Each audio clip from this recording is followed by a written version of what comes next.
Bonjour et bienvenue dans ce nouveau numéro de Questions sans détour. Mon invité aujourd'hui, Pierre-Yves Chicot, bonjour. Bonjour Christophe Langlois. Chose promise, chose due, vous nous aviez promis d'être là aujourd'hui. Vous êtes là au lendemain de ce débat à 11 cette fois. Alors, Capharnaüm, démocratique, trop long, ce sont les qualificatifs qui fleurissent au lendemain de ce grand débat. Vous vous situez où ? Alors moi je dirais que ça a été un formidable moment délicieux d'équité démocratique.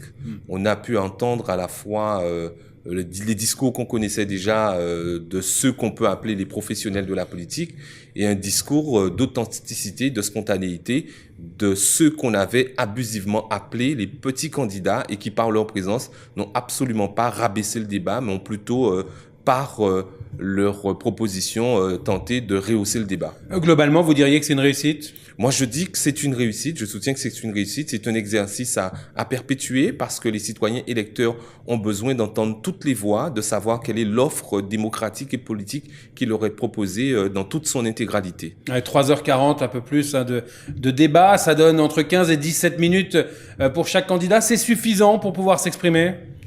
C'est suffisant dans le cadre de ce débat, sachant que la campagne présidentielle a commencé depuis un moment et qu'elle va se poursuivre encore quelques jours. Donc, il y a pléthore de médias. Les candidats ont la possibilité de pouvoir exprimer leur point de vue sur d'autres médias et à d'autres moments. Ouais. Alors, on va mettre deux colonnes. On va mettre gagnant, perdant à droite, gagnant à gauche. Est-ce qu'il y a un grand gagnant déjà ?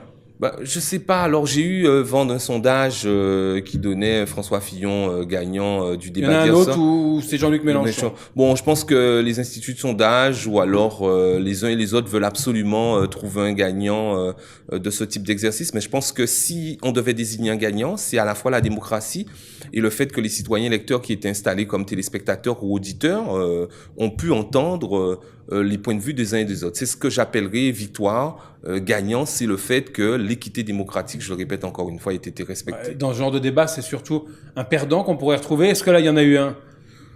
Non, à mon avis, non. Jacques Cheminade, peut-être ? Non plus, parce que je pense que chaque candidat en tout cas, c'est lui qui est pointé dans les sondages avec 0%. Il n'a pas réussi à convaincre.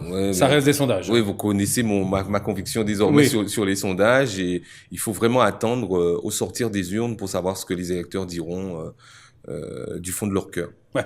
On va les passer en revue un par un, les prestations des candidats.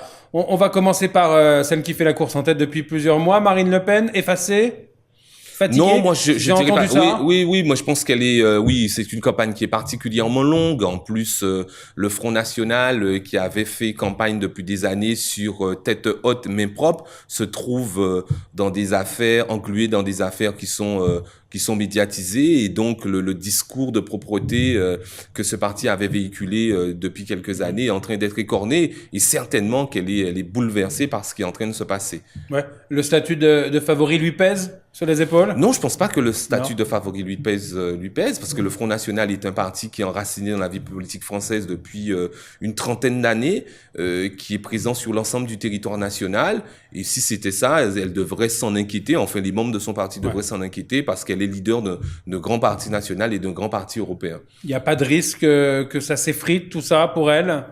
Oui, il y a possibilité que ça s'effrite, d'autant plus que ce matin encore... Tout le monde la donne au second tour depuis plusieurs mois maintenant. Oui, 2 ans. Oui, surtout que, en particulier depuis les dernières élections européennes, le Front National est désormais le premier parti de France et qu'à chaque fois qu'il y a besoin de battre ce parti aux élections, il faut absolument former un front républicain, comme ça a été le cas lors des dernières élections régionales. Ouais. Alors, on a Emmanuel Macron, lui aussi, on l'a senti un peu plus effacé que lors du premier débat. C'est la faute au nombre ?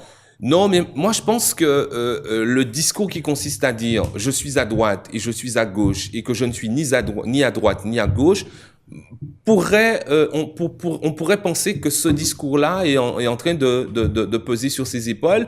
Et puis, il faut pas oublier qu'il est jeune. On peut saluer le courage qu'il a parce que il fait campagne comme s'il était un ténor, un habitué, un éprouvé de ses campagnes présidentielles. Mais c'est quand même un nouveau venu. Ouais, et donc, on peut remarquer d'ailleurs qu'il n'a pas réagi cette fois à chaque attaque. Voilà, et je pense qu'il est en train de porter sur ses épaules, de faire une expérience inédite qu'il n'avait pas imaginée aussi difficile. François Fillon. Ben, Il y a quoi à dire ? François Fillon, il est resté, encore l'expression, droit dans ses bottes, mais manifestement affaibli par ce qu'on sait et ne pouvant pas donner la pleine mesure de ce qu'il a pu donner lors de la campagne des primaires ou lorsqu'il a été Premier ministre pendant 5 années, ce qui est complètement inédit. En tout cas, il a été attaqué de plein fouet, attaqué par Philippe Poutou.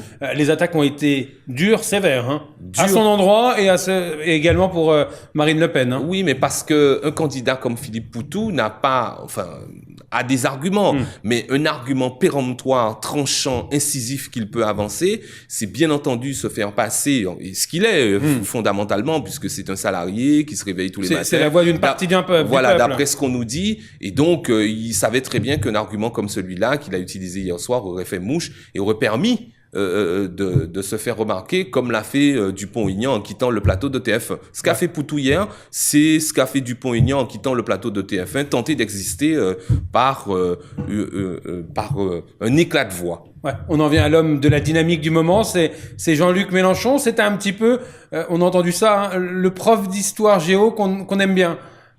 Dans le débat. Oui, c'est vrai que on peut penser qu'il est dans une démarche de communication politique parce qu'il a adouci son verbe. Il a des gestes beaucoup plus gracieux lorsqu'il s'exprime, même s'il reste le tribun qu'il a révélé. Et je crois que fondamentalement, dans le fond du discours politique, étant donné que les Français sont demandeurs de sécurité et sont demandeurs de protection, celui qui porte le plus, à mon avis, le discours de la sécurité et de la protection, c'est Jean-Luc Mélenchon, notamment sur le point de vue de la sécurité économique et sociale. Alors Nicolas Dupont-Aignan, lui, on l'a senti moins corrosif que ce qu'on aurait pu attendre. Oui, mais parce que les circonstances lui donnent raison.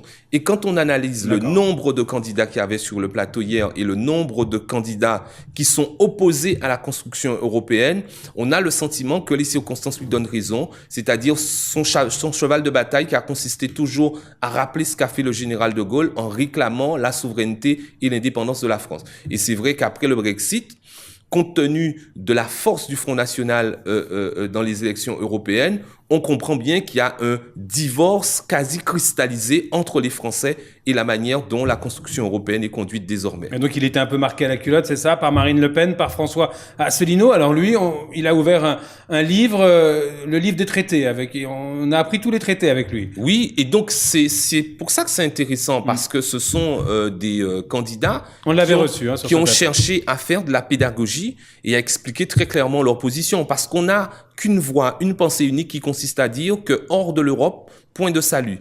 Or, les objectifs qui avaient été fixés par la construction européenne, notamment la prospérité économique et la lutte contre le chômage, on n'en voit pas les résultats. Donc, il y a une remise en cause qui est en train de monter, qui est en train de gronder et qui consiste à dire qu'il faudrait peut-être repenser la manière dont l'Europe est orientée depuis quelques années, singulièrement depuis 1992, le traité de Maastricht.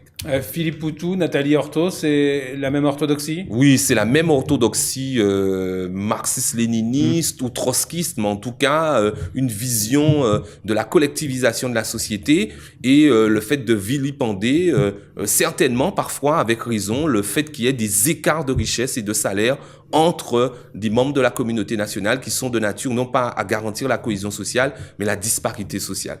Philippe Poutou qui a refusé de se faire photographier au début des débats avec les autres candidats et qui avait une tenue vestimentaire qui a été beaucoup commentée. Ça vous inspire quelque chose ? Oui, parce que je pense que même si ce ne sont pas des ténors de la vie politique, mais ils savent très bien qu'en venant avec une simplicité, voire une ultra simplicité, c'est la façon de se faire remarquer, c'est la façon de faire le buzz, qu'on puisse parler d'eux et se dire aussi... Et il a fait le buzz, hein, oui, bien sûr. On retrouve ses vidéos partout. Hein. Que quand on s'engage en politique, il faut avoir une dose de mégalomanie, même mesurée.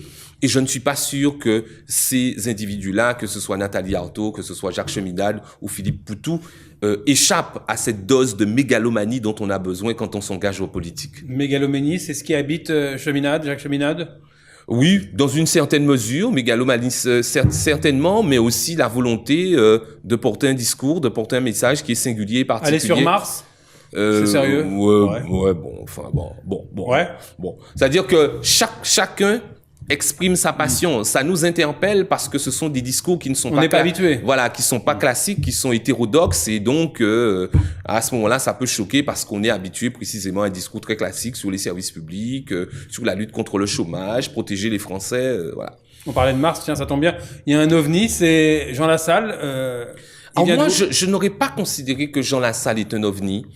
Là aussi, si on procède à une analyse sémiologique, du point de vue de la manière dont il était habillé, donc chemise blanche, cravate rouge, on voit les grands chefs d'État habillés de cette façon. Donc on voit bien que sa communication a été très très bien pensée, et en dépit du fait qu'il a un timbre de voix particulier, ça ne veut pas dire pour autant que le message... Une gimmick, chers compatriotes. Voilà, le message n'est pas brouillé, le message n'est pas confus, et moi je pense que c'est un élu à la fois local et un député de la République qui est et c'est un vrai marcheur. Hein. pétri de ses convictions, et qui a obtenu quelques résultats lorsque, par exemple, il a mené sa grève de la faim pour éviter une délocalisation d'entreprises dans son département des Landes. Alors on avait atteint des sommets historiques, 11 500 000 sur TF1 et LCI.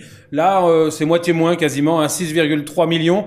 C'est normal, ça reste toujours un très beau score. Est-ce que il y a un certain désintérêt des Français pour la politique, ou c'est parce que c'était sur les chaînes d'infos? Il y a les deux, mais je pense que aujourd'hui, à quelques semaines du premier tour, même si l'indécision reste de mise, mais je pense que progressivement, chacun s'est fait une idée du candidat ou de la candidate de son choix. Et donc, ça peut expliquer que les Français, aujourd'hui, les citoyens électeurs sont parfaitement pétris des différentes propositions et des programmes, et sont en capacité d'effectuer leur choix. Ouais, vous avez salué la démocratie, en tout cas, avec ce débat, mais est-ce que ça pèse dans le choix des électeurs? Les débats? Ouais. Alors moi, je pense que ça joue un rôle extra... Ce débat-là, je parle. Oui, moi, je pense que ça peut jouer un rôle important. Peut-être qu'il y a des personnes qui avaient l'intention de ne pas se déplacer, des gens qui avaient l'intention de voter blanc. Et on prenait le cas de Jacques Cheminade. Il peut tout à fait avoir quelqu'un qui se dit passionné d'astrophysique ou d'astronomie, qui se dit, tiens, ben voilà, j'ai une convergence avec lui, mais comme tous les autres sont pourris, ne m'intéressent pas, ben j'irai donner une voix à Jacques Cheminade pour le soutenir. Voilà, ça peut aussi être ça. Donc à vous écouter, il faut un troisième débat. Mais moi, je pense que dès que le débat public peut être organisé et que les candidats peuvent préciser leurs pensées, on pourrait penser à organiser des débats par thématique, et pas forcément faire des débats fourre-tout où on va interroger tout le monde sur tout. On pourrait faire un débat sur l'éducation, la sécurité et la santé, un débat sur l'économie, sur l'Europe et l'international.